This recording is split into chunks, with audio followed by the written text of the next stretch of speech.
سلامونه او وخت مو په خیر. پام راړم د کندوز راډیو د سات مهم او وروستي خبرونه ته. نن دوشنبه د مرغومي لومړۍ نیټه ده چې د 2015 کال د دسمبر له 22 نیټې سره سمون لري.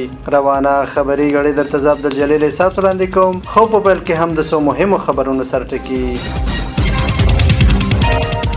بدخشان کې د 26 کیلومتر سړک د پخولو چارې پیل شوې. کابل کې د افغانستان او تاجکستان ترمنځ د سوداګریزو همکاریو پر پراختیا خبرې شوې. په بلخ کې د تیرې زلزلې له امله زیانمن شوي د روضې ودانۍ د ترمیم چارې پیل شوې. او ایران د افغانستان له لارې د چین سره د ریل پټلۍ د نښلولو نوې طرحه وړاندې کړه. اوس هم بشپړ خبرونه. بدخشان کې د 26 کیلومتر سړک د پخولو چارې پیل شوې. د بدخشان ولایت ځایي چارواکو خبر ورکړی چې د دغه ولایت د یاوان، کوهستان او راغستان ولسوالیو ترمنځ د 26 کیلومتر سړک په اوږدوالي او 10 مترو په عرض د غځېدلي سړک د پخولو چارې پیل شوې دي. سرچینې ویلي چې دا پروژه د ټولګټو چارو وزارت له بودیجې د 4.3 میلیون افغانیو په لګښت پلي کیږي.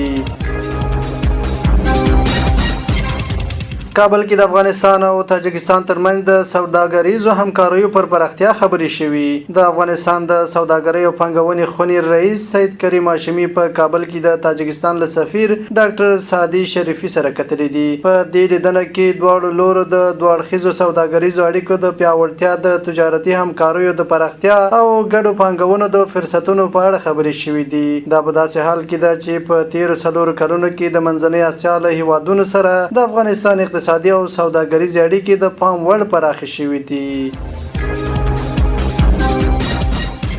په بلخ کې د تیرې زلزلې له امله زیانمن شوي د روضې ودانۍ د ترمیم چارې پیل شوې. بلخ کې د روان کال د لړم میاشتې په 12مې د ریختر په کچه 4.3 درجې زلزلې له امله د مزار شریف د روضې ودانۍ ځینې برخې هم ویجاړ شوې. د بلخ ځایي مسؤلانو ویلي زلزلې دغه تاریخي ودانۍ ته جدي زیانونه اړولي چې کاشیکارۍ نړولې او منارې درز شوي دي. د بلخ د اطلاعات او فرهنګ ریاست مسؤلان وایي چې د ارشاد و اوقاف وزارت له بودیجې او د کمال نبیزاده خیریه بنسټ په همغږۍ د روضې د ترمیم او بیا رغونې چارې پیل شوې.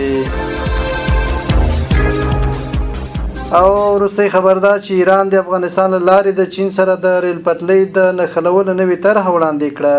د ایران د ریل پټلۍ ادارې اجرایوي رئیس جبار علي ذاکري ویلي چې یوه نوې ستراتیژیکه لاره له چین سره د ایران د نښلولو لپاره په کاري اجنډا کې لري. نوموړي ویلي چې دا لاره به له هرات ولایت څخه مزار شریف ته وغځېږي او بیا به د واخان دهلیز لارې له چین سره وصل شي. ایراني چارواکو ویلي چې د یادې لارې له جوړېدو سره به د ایران او چین ترمنځ سوداګرۍ ګڼې اسانتیاوې رامنځته شي.